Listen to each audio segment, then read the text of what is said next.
کل دیکھا میں نے ایک بندہ مجھے تصویر بھیجتا ہے، بڑے باشرہ قسم کے لوگ نظر آتے ہیں، ظاہر میں پگڑی باندھی ہوئی، کیک پیسٹری کے اوپر لکھا ہوا ہے میلاد مصطفیٰ صلی اللہ علیہ وسلم، اور اتنا بڑا چھرا لیا ہوا ہے، اس کو کاٹ رہا ہے۔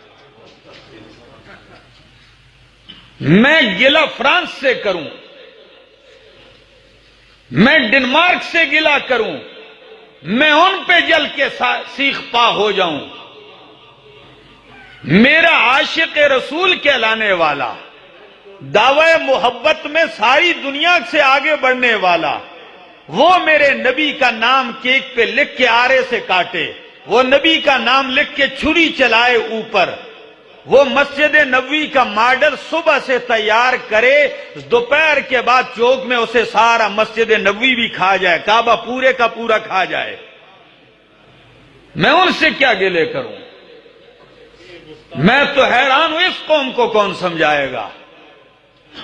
اور اگر کوئی رد کرے، کہتے ہیں جی بادشاہ و نبی کا تذکرہ ہوتا ہے، یہ خوش نہیں ہوتے، جی ہم نبی کا تذکرہ کرتے ہیں سال میں ایک دن۔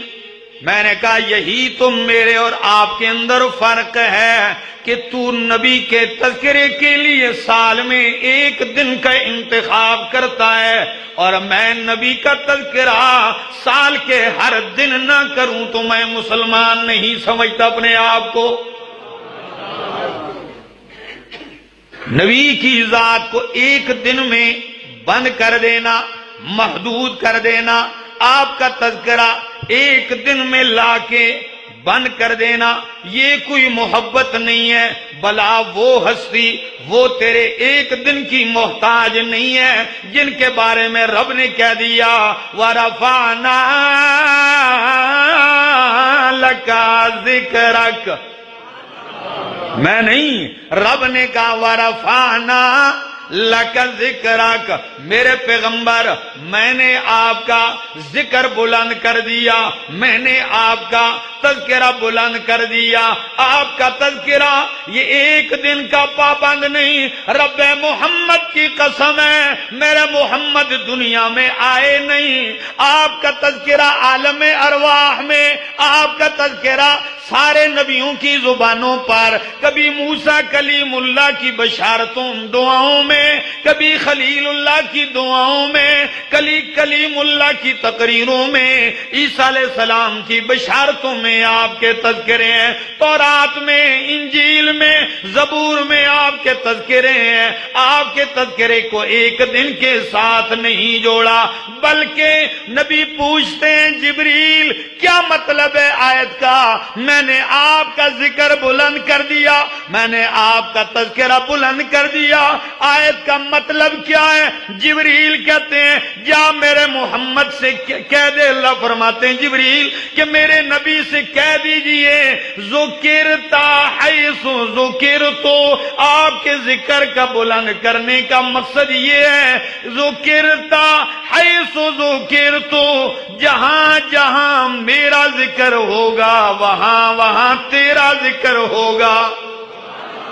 مکبر کی تکبیر میں، مؤذن کی اذانوں میں، نماز میں، کلمے میں، جنازے میں، تلاوت میں، اذان میں، جہاں جہاں، بلکہ کہہ دیا میں رب العالمین ہوں تو رحمت للعالمین ہے، جن جن کا میں رب ہوں ان کا تو نبی ہے۔ آپ کے تذکرے کو کوئی ایک دن میں کیسے محدود کر سکتا ہے؟ بات یہ نہیں کہ نبی کی ولادت پہ کون خوش ہے، جو خوش نہیں وہ مسلمان نہیں ہے۔ فرق یہ ہے، صرف سمجھنے کی بات، فرق یہ ہے کہ میں پوچھتا ہوں آپ کو خوشی نبی کی ہے یا اس دن کی ہے؟ بات سمجھنے کی ہے، ذرا دماغ استعمال کیجیے۔ خوشی آپ کو نبی کی ہے یا اس دن کی ہے؟ اگر خوشی نبی کی ہے تو ایک ایک دن کا کیا مطلب؟ پوری زندگی ہر دن میں خوش ہونا چاہیے. نبی کی آمد پر آپ کو ہر دن خوش رہنا چاہیے کہ شکر ہے آئے. ٹھیک. اور اگر آپ کہتے ہیں خوشی نبی کی نہیں اس دن کی ہے تو پھر اس دن میں کیسے خوش؟ جس دن میں آپ پیدا ہوئے اسی دن میں وفات بھی ہے. سوموار والے دن پیدا ہوئے, سوموار والے دن آپ پہ قرآن اترنا شروع ہوا, سوموار والے دن مکے سے نکلتے ہیں, سوموار والے دن مدینہ پہنچتے ہیں, سوموار والے دن دنیا سے رخصت ہوتے ہیں. یہ ساری باتیں سوموار سوموار ہیں. تو پھر جس دن ولادت تو اسی دن وفات بھی ہے. تو مولوی تو چپ نہیں ہوتا نا, بڑا سیاںا ہوتا ہے نا. باقی لوگ مان جاتے ہیں مولوی بڑا سیاںا ہے, مولوی عام باشد کے چپ نہ شود. کسی نے کہا حضرت یہ تو وفات کا دن بھی ہے تو پھر غم منانا, نبی کی وفات پہ خوشی منانا کیسے ہے؟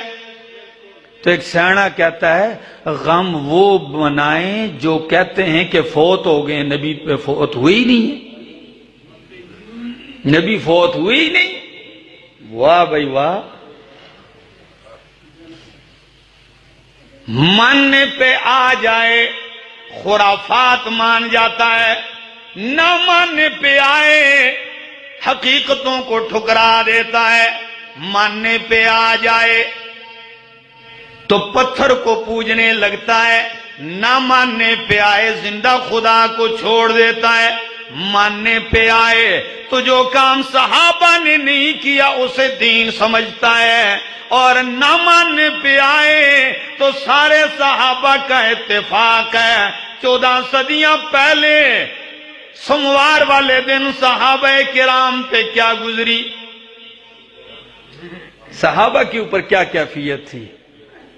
پھر ہم کہیں گے کہ صحابہ غمگین ہوں تو ہوں, ہم نہیں ہوں گے. میرے دوست سمجھیے کچھ. مجھے دکھ اس بات کا ہے, اور یہ بھی آپ کو بتا دوں کہ آج تک آپ جتنی بھی تقریریں سنیں گے آج جا کے دیکھ لینا, کوئی کہے گا یہ بدعت تو ہے مگر بدعت حسنہ ہے. کیا 200 مولوی, اس دن ہمارے ایک عالم بیان کر رہے تھے, کہتے ہیں کہ 200 مولویوں کی کتابیں میں نے ان کی دیکھی ہیں, وہ کیا کہتے ہیں کہ ہے میلاد کا جشن منانا, جلوس نکالنا ہے تو بدعت, مگر کون سی بدعت؟ بدعت حسنہ. میں نے کہا جی بات ہے, بدعت بھی اور ساتھ حسنہ بھی. حسنہ کا مطلب کیا ہے؟ چنگی بدعت. کیا؟ چنگی بدعت, سونی بدعت. بس ہم آپ کو پھر سنی نہیں کہیں گے, چنگے بدعتی, سونے بدعتی. ٹھیک ہے بھائی, بدعت بھی کہتے ہیں اور ساتھ. آئیے نبی سے پوچھتے ہیں, اللہ کے پاک پیغمبر صلی اللہ علیہ وسلم فرماتے ہیں کل بدعت ضلالہ وکل ضلالۃ فی النار. کل بدعت, ہری پور والو اتنا معنی تو آپ بھی عربی کا جانتے ہیں, کل بدعت کا معنی کیا ہے جی؟ ہر بدعت ضلالہ, گمراہی ہے. نبی کہتے ہیں ہر بدعت گمراہی ہے. یہ سیاںا اٹھ کے کہتا نہیں بعض بدعتاں چنگیاں میاں نے. پھر اس کا دعویٰ ہم کیسے مانے محبت کا؟ کل بدعت ضلالہ وکل ضلالۃ فی النار. ہر بدعت گمراہی ہے. یہ کہتا ہے بدعت حسنہ. میں کہتا ہوں رب کا قرآن سن تجھے پتہ چل جائے گا.